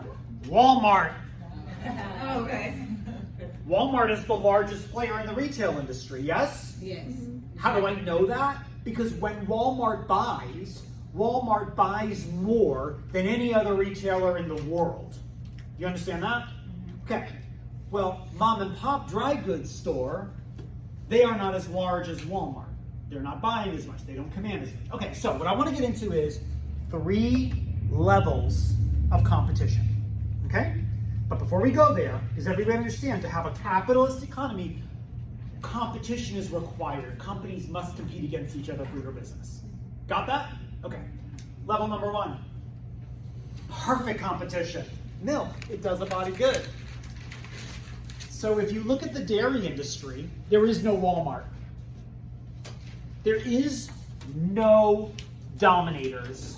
I should say there are no dominators. Or there is no one dominator. Okay? In an industry that has perfect competition, you have a lot of companies competing against each other, and none are so big that they can bully or control or have some type of big advantage. And the dairy industry is that case. What is the dairy industry? It's a bunch of, medium-sized farms all across the United States that produce milk and distribute that milk, and the milk can only go so far because milk's spoiled. It's perishable. You got it. You got it. All of those things. Good. Good answers. Okay? That's perfect competition. Can I give you another word for perfect competition? Pure. Pure. Perfect, pure. What does it mean? It simply means that you've got lots of equal businesses competing against each other. No one has an advantage. Okay? Everybody understand that? In perfect competition, we have no dominators. Good? Okay. Number 2 of 3. Oligopoly. Oligopoly, oligopoly. Potato, potato, tomato, tomato. However you want to pronounce it. Comes out of my mouth differently every time I say it. Oligopoly is where you have a few dominators. Okay? Still have competition, but you have a few dominators. Think about the airline industry. You have little airlines. You've got Ryanair, you've got some other little private airlines. But then you've got American, Delta, Southwest, United. What can they do more effectively than a little John Conti airline with 2 planes? I'll raise the price. And lower the price. Because remember, Right. whenever we introduce more competition in any industry, what happens to prices? Right. If the 2 of us are competing against each other and we want businesses, what are we going to do? Lower our prices. Right? That's why capitalism operates. What can these companies do more effectively? Because they own so many planes, and because they own so many roofs, they own so many. They cater to a lot more consumers, and they go to a lot more points A's and points B's. What? And they create a lot of jobs. These are all excellent answers. What is the number 1 thing that affects the cost of these companies doing business, besides buying the planes? You got it. When they buy fuel, what do they pay for fuel? Just like when Walmart buys mac and cheese, what does Walmart pay for mac and cheese? The lowest, the least, right? Because these companies are buying such volume of fuel and planes and seats and food and whatever else the airline industry buys, they can command such better prices for those things. Do you guys agree? So the larger these companies are in the industry, the more they can compete more effectively, right? They offer better prices to consumers. They have better service, all those types of things, okay? That's oligopoly. All right, let's review. Perfect competition, how many dominators? None. Oligopoly, how many dominators? A few, a handful. Mono, what does the word mono mean? One. When you have a monopoly, how many dominators in the industry do you have? One. You have one dominator, okay? And let me just translate this for you. You have one company with an unfair advantage over the industry. Now, technically, this is illegal. There's a law called antitrust. This is illegal. You're not supposed to have an industry where one company has 99% of control. But let me ask you this question, okay? How many of you own a personal computer, a PC? Not an Apple, not a Mac, but how many of you own a personal computer, a PC? Let me see hands. What do you own? Tell me what you own. What brand? HP, Hewlett Packard. What do you own? Lenovo. I can never say it either. A Lenovo. Hewlett Packard, Lenovo. What do you own? Hewlett Packard, HP. Who else? HP. Who else? HP. Popular. What do you have? Anybody have a Dell?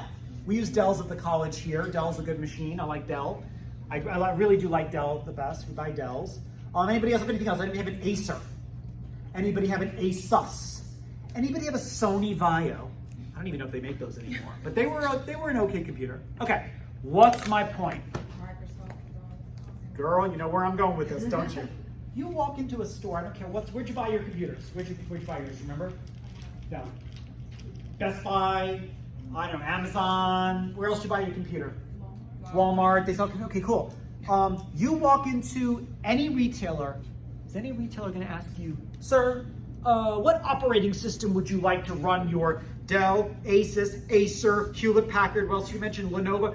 Do they ask you that? No. What are you automatically buying? Because 99% of all of these different brands of computer run on one operating system. Microsoft. I feel like Vanna White right here. And not just computers, they sell everything. Like my vinyl cutters from Precover is made by Microsoft. Great.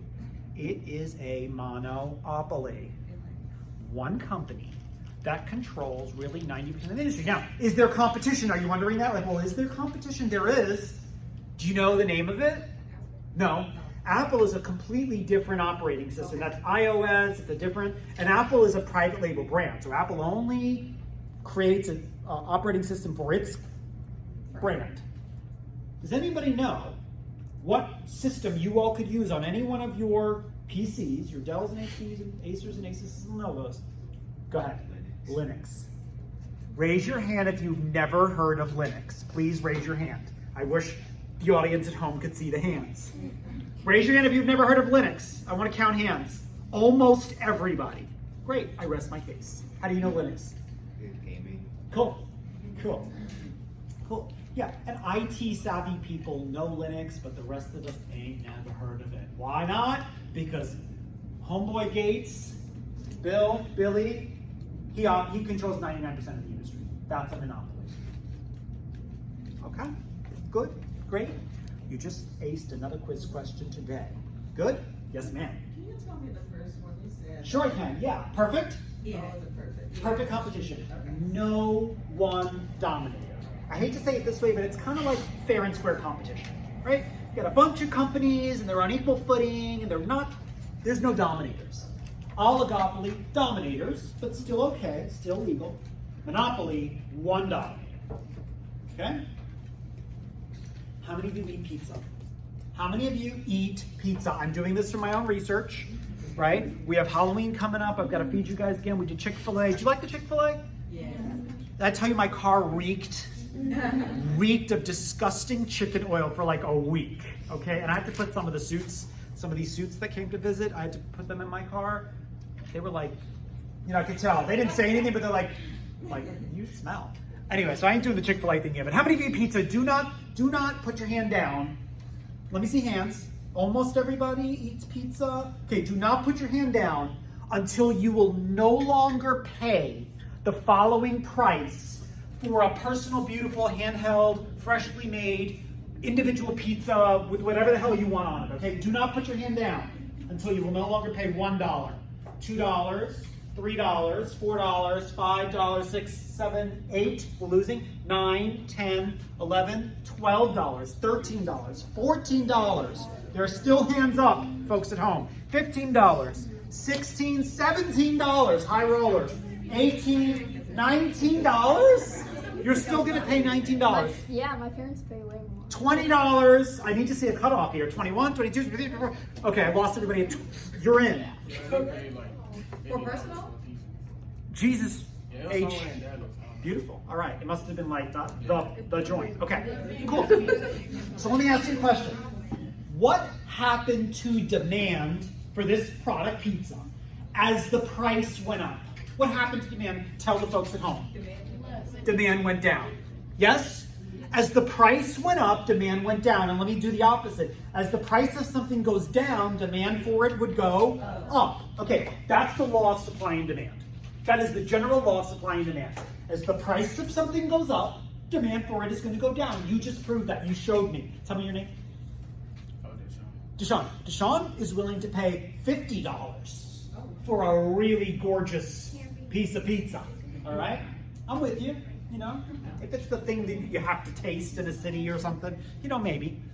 But a lot of you are not willing to pay more than $12, $13, $14. Okay? So as the price goes up, demand goes down. Now you might be wondering, why is the Louis Vuitton Speedy on this slide? By the way, do you all know what's happening today? No. The Trump rally? Well, I'm not going there.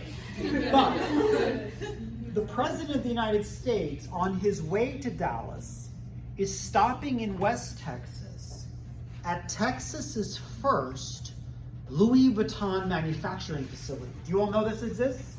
Louis Vuitton built a massive manufacturing facility not far from here, further than you'd want to work. But this is a huge deal for our country. We are going to manufacture and fix Louis Vuitton product right here in Texas. What's that going to do? Jobs. Great jobs. Yeah. Jobs, right? So anyway, he's going there today to go see this factory. But the point of me putting this little Speedy bag here is, this is a $1,500 bag. It's small. $1,500, small. In luxury sector, this doesn't work. In the luxury sector, as price goes down, what happens to demand? Let's think about it. They want everybody to have it, so they. Yeah. So I heard up and I heard down. It's got to be one of those. Let me ask you a question. When you walk into a Louis Vuitton store, what's on sale? Nothing. Right? There is almost never a discount on any merchandise. In luxury demand, as price goes down, demand for goods goes down. Do you get that? If you don't, I'll give you another example. Jaguar. Jaguar is a $90,000 car. It comes from England. Okay? Jaguar took an experiment, made an experiment on a $29,999 entry-level car. It wrecked Jaguar's image for 10 years. And the core Jaguar customer, they were done with Jaguar. Yeah, some people bought the $29,999 car, sure, but literally it took them 10 years to recover from that mistake. In luxury demand, as price goes down, demand for goods goes down. Luxury consumers want high prices and they want scarcity. Do you get what that means? Scarcity. Did you say scarcity? Scarcity, exclusivity.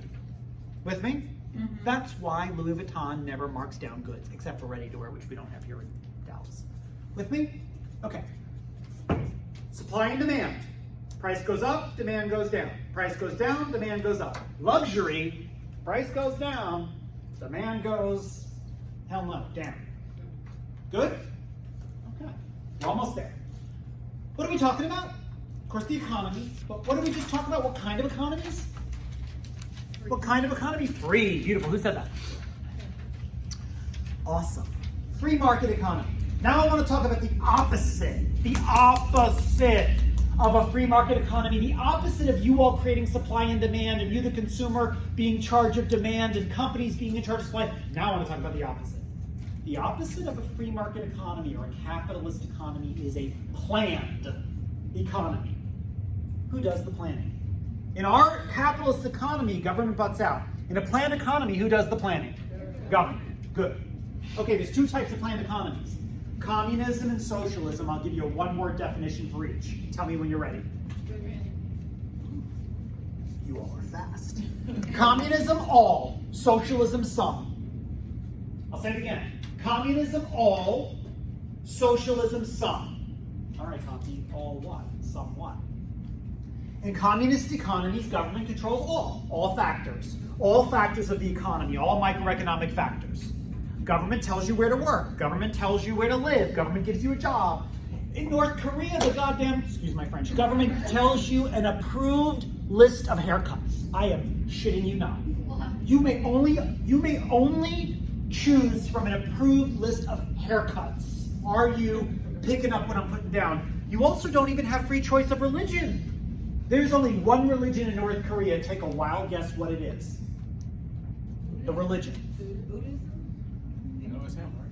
Ain't they praise him? No, Yeah. Deshaun, yes. The religion is the government. It's the government. Yesterday, Kim Jong-un, or maybe it was 2 days ago, released, I don't mean any disrespect, so please, I'm not meaning disrespect. Kim Jong-un released a picture of himself on a white horse on a magical mountain with snow behind him that it hasn't even snowed. That he and his father and his grandfather were born of deities in this magical mountain. And they are all encompassing and powerful. And I know disrespect.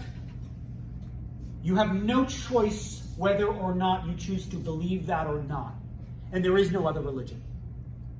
So, I don't know if more of you are offended by the haircut thing than the religion thing. Okay? But in communism, the government controls all factors, all microeconomic factors. So the government gives you a place to live for free. How does that sound? Government gives you food for free, too. How's that sound? No, I'll work for it. What did you say? You know what they give you? They give your family one chicken. Speaking about chicken. You guys, I can go to Eatzi's down the block. I could throw down a chicken all by my lonesome in a day. They give you one chicken a month. One a month. North Korea is starving. They're starving. The young generation, they're the smallest generation because they're being born in malnutrition. Okay? Think about this. Government provides you a place to live. If you're old, if you're disabled, you're not allowed to live in the capital city of Pyongyang. You have to live you're banished to the outskirts. If you have a physical defect, if you're not able to work, you can't live in the capital city of Pyongyang. The government calls all these shots. That's communism. Government controls all factors of the economy. And by the way, religion is not even a factor of the economy, but that's another aspect. Okay, socialism. Government controls some. Somewhat. Somewhat.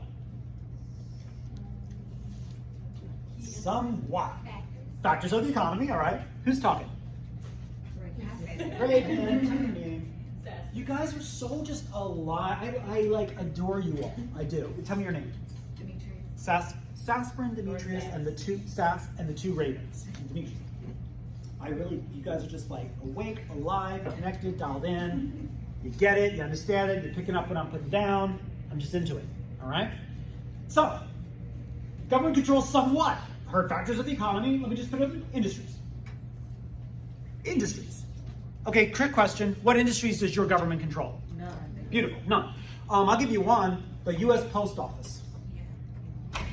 We'll rag on them in a moment.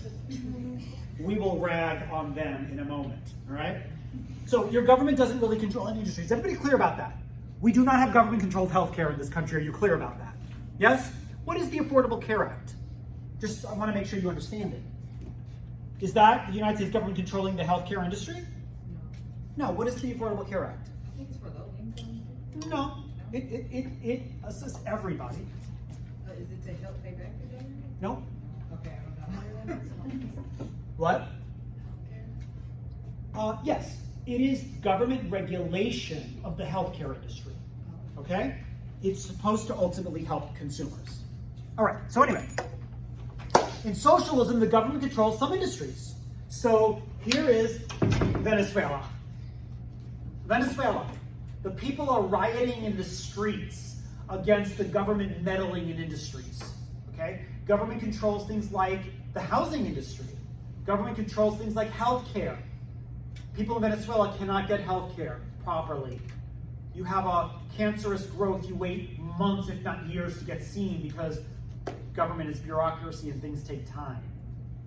Okay? That's socialism. Don't some people like try to come here to like get that kind of help? Sure. And listen, there are plenty of stories where, Americans go to places like Mexico because sometimes Mexico, they invent pharmaceuticals and they get those pharmaceuticals to the marketplace much faster and cheaper. So I'm not saying that we are perfect by any stretch of the imagination, but sometimes when choice is removed from the consumer, we lose. You follow? If the government is going to control an industry and you don't have two enterprises fighting for you, you often lose. Okay? Consumer choice drives prices down and innovation and quality up. And there's plenty of examples to prove me wrong. Plenty. Okay.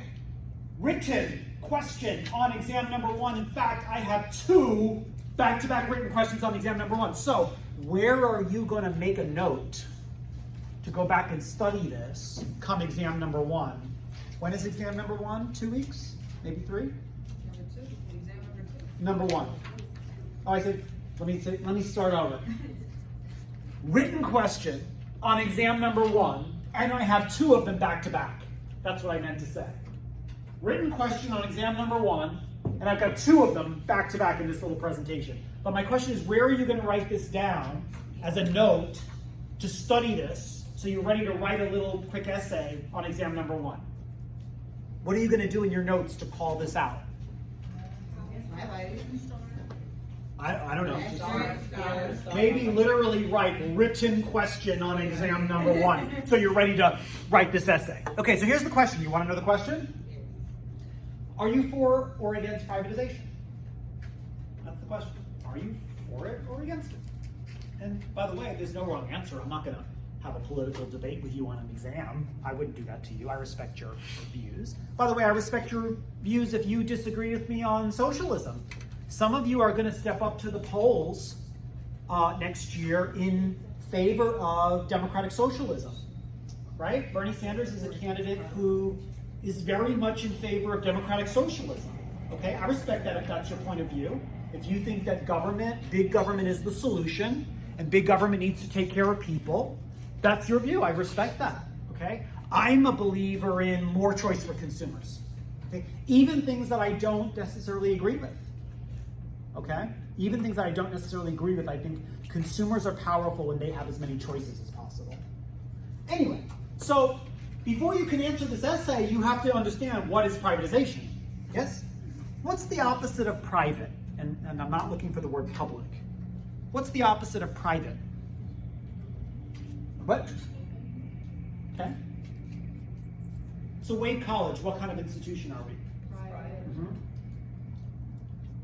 And what's the opposite of a private institution? Public, okay, and who runs a public institution? The government. Government, okay, beautiful. So, the opposite of private is government. Clear about that? Okay. All right. So, in our country, most enterprises, most businesses are run by who? Government? No, Oh, I'm sorry. you know that. Most enterprises are run by who? The public, us. Right. Not consumers, but business owners. Who also are consumers, obviously, right? Miss Wade is a business owner, and she also buys stuff. Although sometimes her outfits may only... Well, anyway, we'll talk about that one time. Don't go repeating what I said. Auntie, it's on YouTube. She doesn't use technology. All right? So 99% of enterprises in our country are owned and operated by individual enterprises, businesses, right? Okay, so what is privatization? Privatization is where a government takes something that it owns, post office, and it converts it into private enterprises that now individual owners could own and operate and compete against each other for. Okay, that's the first step of writing this essay. So I'm going to say it one more time. Privatization is the process where the government takes something it owns. So let me give you examples of stuff that the government owns. Venezuela owns healthcare industry. The country of France owns the fashion industry. Did you know that? Heavily regulated fashion industry in the country of France. Man, the word couture, you know, in this country we use the word couture, people don't even know what it means. What does the word couture mean? Because in France, there's literally a law about the use of that word. There's like 7 regulations that you have to be able to follow in order to call yourself haute couture. What is couture? I laugh at that brand, Juicy Couture. Juicy Couture would literally get sued by the French government and shut down. It could never operate with that word couture. What does couture mean? Like handmade in Paris. Designer. Not really. I mean, if you think of the most high-end thing that like Ralph Lauren or Dior has in a store, that ain't couture. The $15,000 dress hanging on a rack at Dior is not couture. What is couture?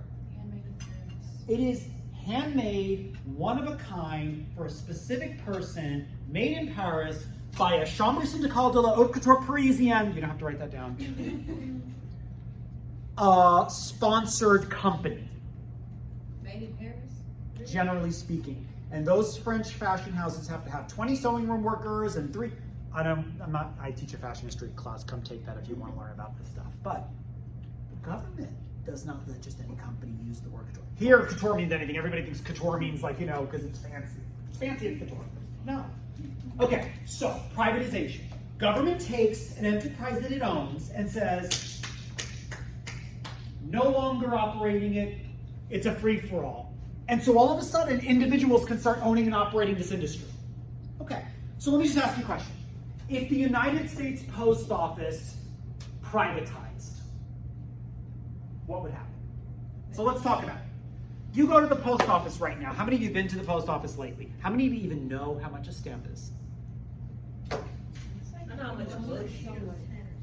How much is a stamp? You don't even know. Like 35 cents. Let me hear. 35 cents. Okay. The book is like $11. How much is one stamp? 20 cents, 50 cents. It's 50 cents. Look how out of touch you guys are. But it's okay. You know why you're out of touch? Do you know why you don't know how much a stamp is?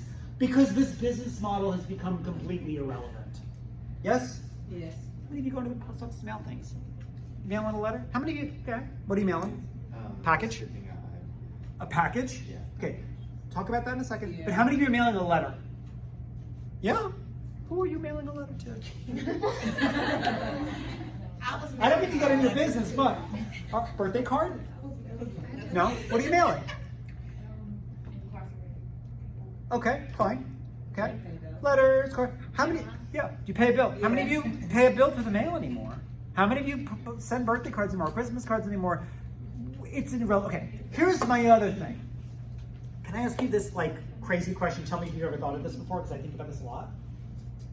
What a stupid business model. That if I want to get a letter from here to down the block, the stamp is 50 cents. But from here to like my dad in New York, it's 50 cents. Is that a stupid business model? Yes. Isn't it? Yes. Why would a service that's so different cost the exact same thing? It's a really dumb business model. It really is. Okay, now let me just ask you. Tell me your name. Tajane. You go to the post office. Tell me what the experience is like.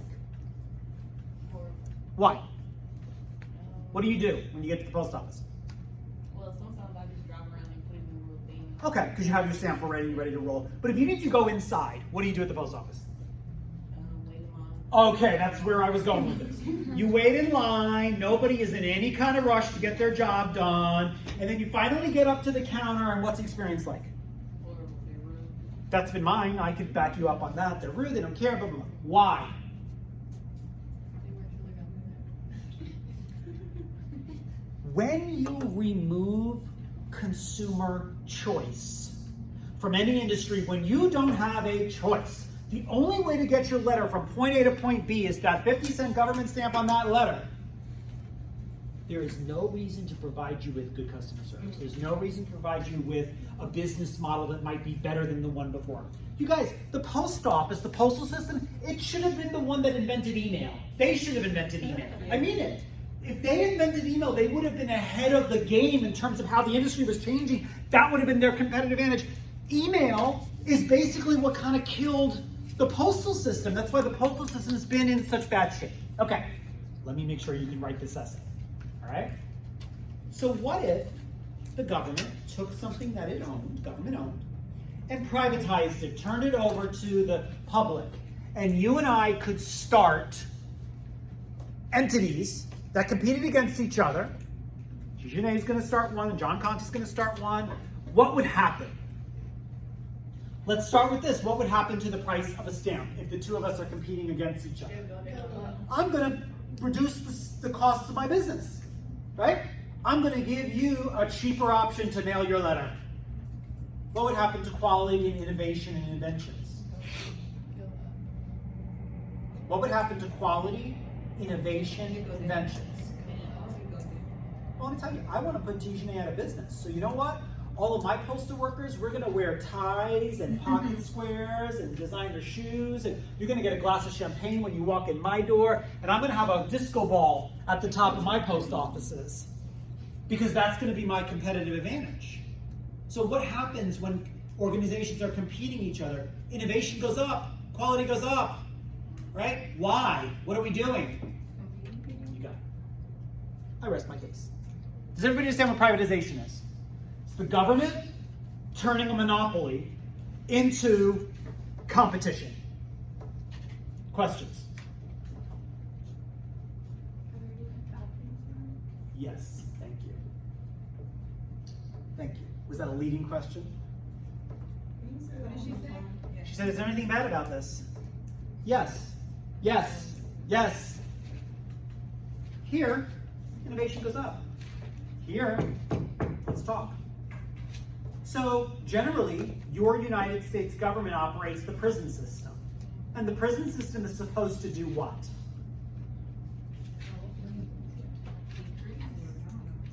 Oh, bring money in. What? Rehabilitate people. Rehabilitate people. It's supposed to. The purpose of prison is supposed to take people who have done something bad and rehabilitate them and send them back out into a community. Okay, fine, we can debate whether that's happening now. But what starts to happen the second you privatize this little enterprise? Yeah. You allow individual corporations to compete against each other for customers. What does any company want? More customers. More prison. So what do you think these private prisons, these prisons that are not operated by the government but operated by businesses, what do you think they do? I'll tell you if you don't know. They petition governments for stricter laws. They get in bed with judges. They have unfair influence over legal systems, and they incarcerate people that maybe don't need to be incarcerated. Why? Because what's the purpose of any business? I told you on day one. Say it again. Make a profit. Okay, so sometimes government is the answer. Sometimes we don't want competition in an industry. Prison is probably not a great example of where we want competition.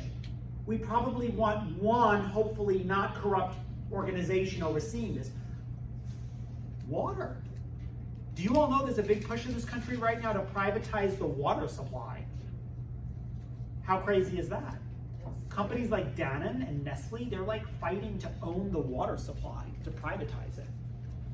Okay, so you can argue for or against this. I think in a lot of examples, privatization makes sense because when companies are competing, you win, and sometimes not. Got it? Yes. Got it.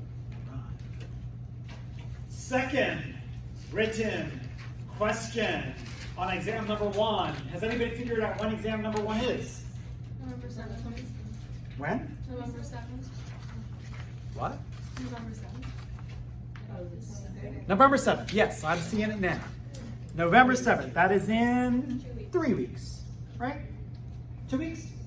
3 weeks or No, 2 weeks. 2 weeks. You're right. 2 weeks. Okay, cool. So, gross domestic product. Written question. Make that same note.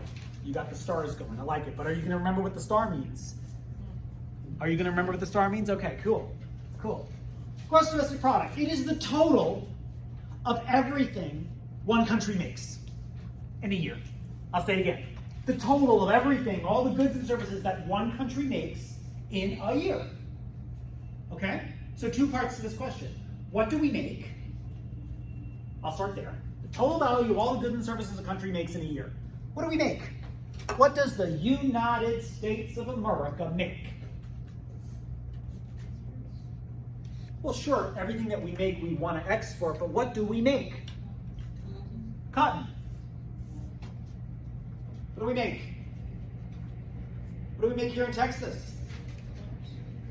Cars, beef, electronic parts, corn. Do you all know how important corn is? Yes or no? Yeah, You all eat corn every single day. Mr. Conte, no, I don't. I even checked my poop. I didn't. You all eat corn every single day. What am I talking about? corn syrup. High fructose corn syrup used in nearly every packaged product in American grocery store shelves. And if you eat meat, you eat corn. Because the meat supply in this country, and by the way, can I just have a little side note here?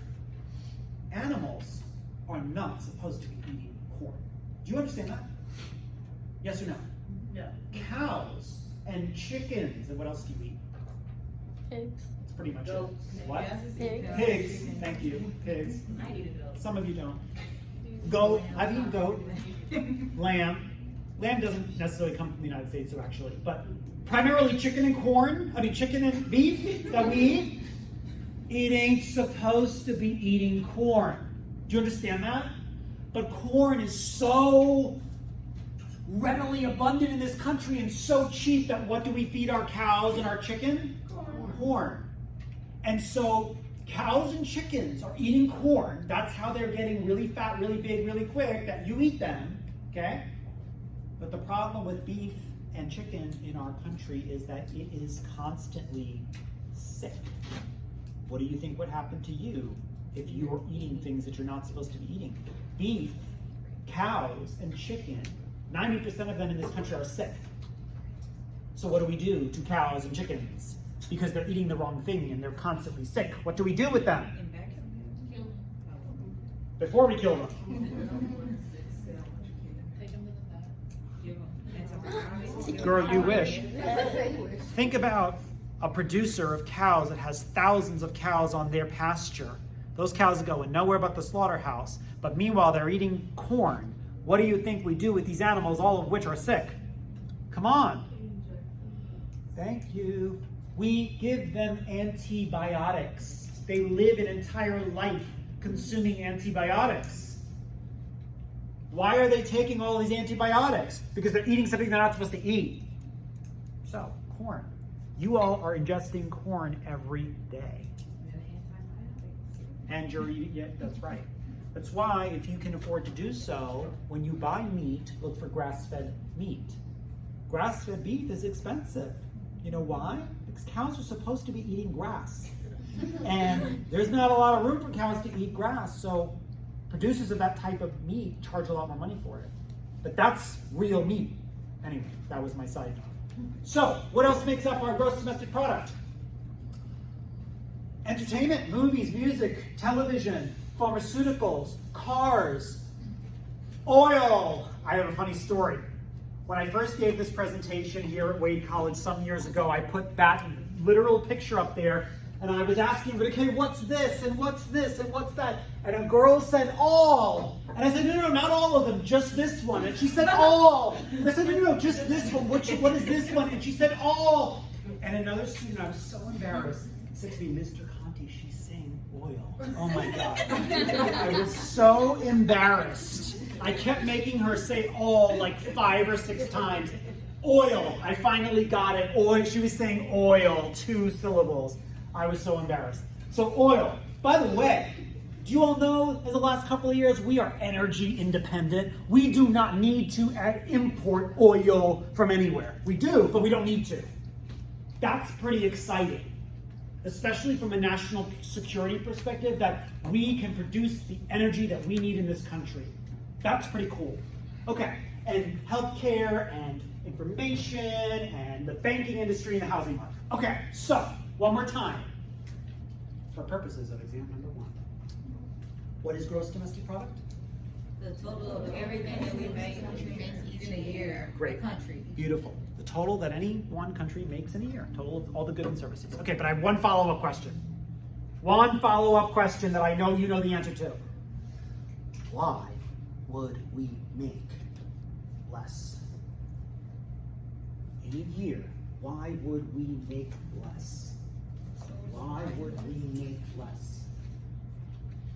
We're buying less. Because people are buying less. Why? Oh God, here he goes again. Why would people buy less? Come on. Oh, I'm so happy. Because wages go down. Why would wages go down? Loss of jobs because demand is down, Right. because wages are down. Beautiful. Get it?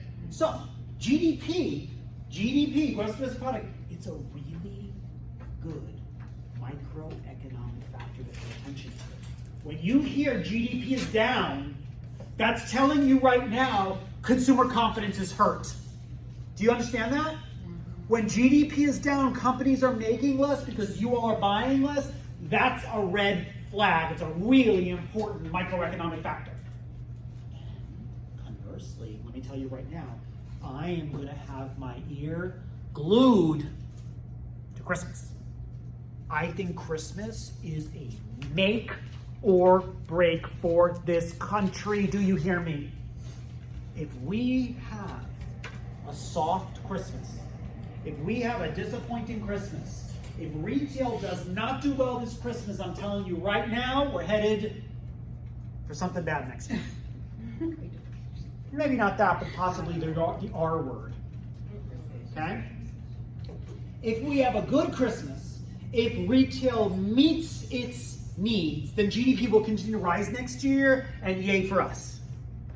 Stay tuned, I don't have the answer, I'm not on GDP bottom. All right? Does everybody understand what gross domestic product is? The total of everything the country makes. And why does the country make stuff? To meet demand. All right. We are almost there, folks. We are so close. I'm even going to skip whatever the hell this is. Inflation. Couple of final microeconomic factors that I want to talk about today. Another one is inflation. What is inflation? I'm going to show you a quick British video of it, like 1 minute. It's fast. What is inflation? And is it bad? When the value of money goes down, when the value of a $1 that you have in your pocket this year buys less than what it could buy last year, is inflation bad? Yes. Isn't the answer to almost every question maybe? Isn't it? Like maybe. Actually, think about it. Inflation is not the worst thing. As a business owner, if all you could do is charge the same price for your product every year, you ain't never gonna grow, right? As a business owner, you wanna be able to charge a little bit more every year, don't you? Yeah. Inflation helps an economy grow. And as individuals, what are we motivated to do every year? Make more money. You got it, bro. Yes. You guys, I want to do a really good job at my job because I want to be able to tell my boss, yo, Harry, what do you think I'm going to ask my boss? Make a raise. I ask for one every year. I get one every year because I'm good at my job. With me? Inflation in an economy necessitates people to make more money every year because the cost of living on planet Earth goes up every year. That's what this video is going to say. Here we go. Here we go. I think I have it ready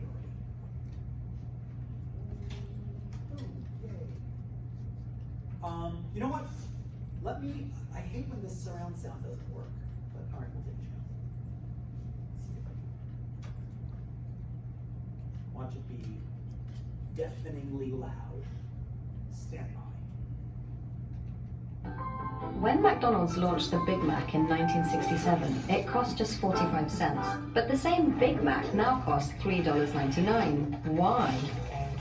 The answer is inflation. To see how fast prices are rising, everything from the price of a leg wax to the cost of a bottle of whiskey are closely monitored by statistical bureaus. These changes in prices are entered into a calculator. and out comes one single percentage number, the rate of inflation. And this number helps governments set welfare payments and helps you decide how much to ask your boss for a pay rise. In a stable economy, prices usually go up steadily over time, by 1 or 2% a year. But sometimes things get out of hand. In 2008, prices in Zimbabwe doubled every 24 hours. The government printed more and more money. Before long, everyone was a trillionaire. Things got so bad that the country ran out of paper to print all the banknotes. Once an inflationary spiral like this begins, it's almost impossible to get out of, and governments must either devalue their currency or ditch it altogether. This is what happened in Germany in the 1920s. So, is inflation bad? Not so fast. A small amount of inflation is usually seen as a good thing. It helps keep an economy growing, and it also staves off the threat of deflation. And a bit of inflation is good news if you're in debt. Just ask anyone who took out a mortgage on a low interest rate before a property boom.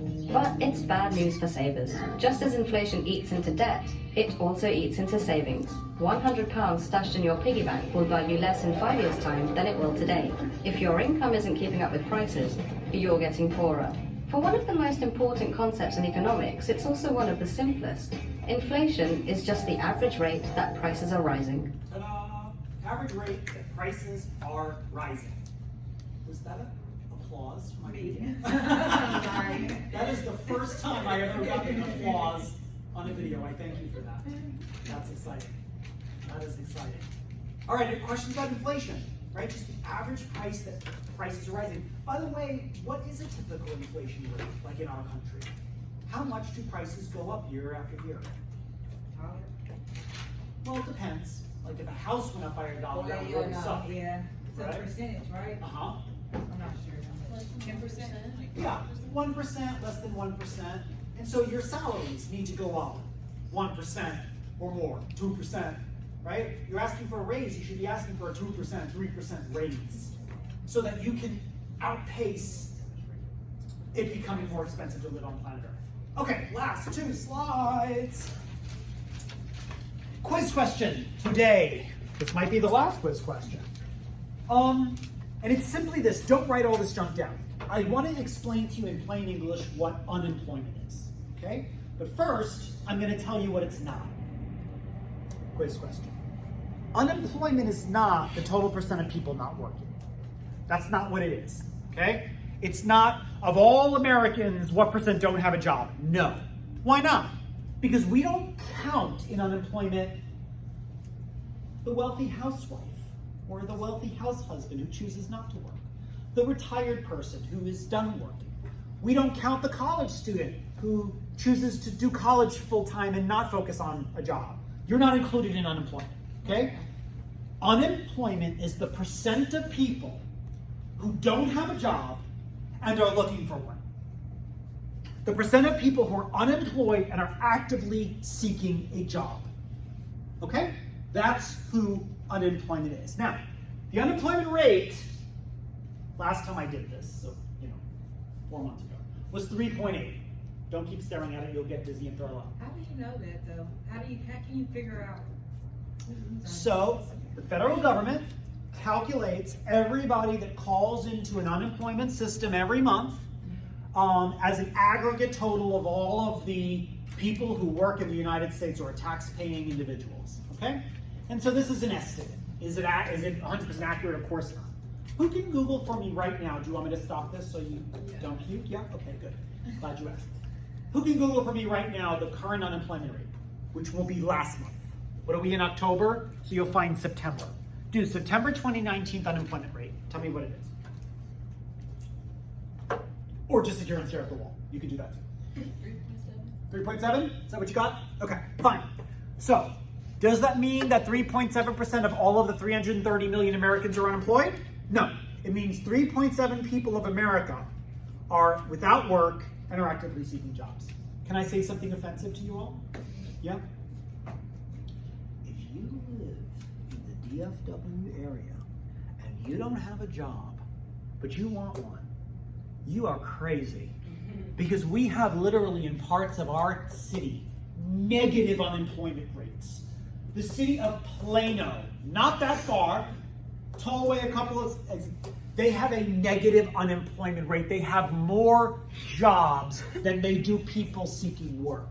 So if you need a job, there is absolutely no excuse in the city of Dallas-Fort Worth for you not to be employed. No excuse, okay? Not in this economy right now with this unbelievably low 7% unemployment rate, okay? There is no excuse in our part of the country for you to be unemployed.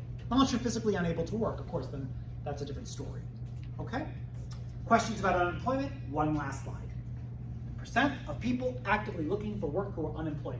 Now, can I ask you one quick question? Let's say John Conte was looking for a little job on the side. So I'm actively looking for a job. Don't worry, I'm not going anywhere. I love this place. Am I part of the unemployment rate? Why not?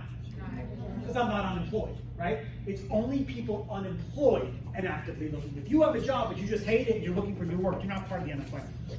This is just the people without work, okay? Lowest since how long? 60s. Yeah, 1960s. And the lowest unemployment rate for people of color in reported history. Okay? I hope it doesn't change. But I'm telling you right now, it's going to come down to Christmas. Christmas. Christmas. If you hold back your dollars, I'm not telling you to go buy things you can't afford, but if America holds back the dollars because we feel like something's brewing on the horizon, the number's going to rise next year because GDP will slow. We'll see. Last slide. Excited? Recession, depression. Depression, what you might have after this lecture. I showed you the national debt, 22 trillion. I showed you who our lenders are. We talked about the horrible interest rate that the government, cowburbs. We could talk about cowburbs. And I already told you why the cows are burping and farting. Yeah. Do you guys know that cows emitting burps and farts are responsible for more methane in our environment than every single car on the road? Oh my gosh. Eating beef is one of the most, and I'm not cows, I love a burger like anybody else, and a steak. No offense to the vegetarians in the room, but eating beef is one of the most environmentally irresponsible things you could possibly do. I mean that. Eating beef is one of the most environmentally irresponsible things you could do because the gas emissions that come out of cows because they're not eating the right thing is worse than every single American car on the road today. Okay, let me finish. Recession. A period where GDP goes down.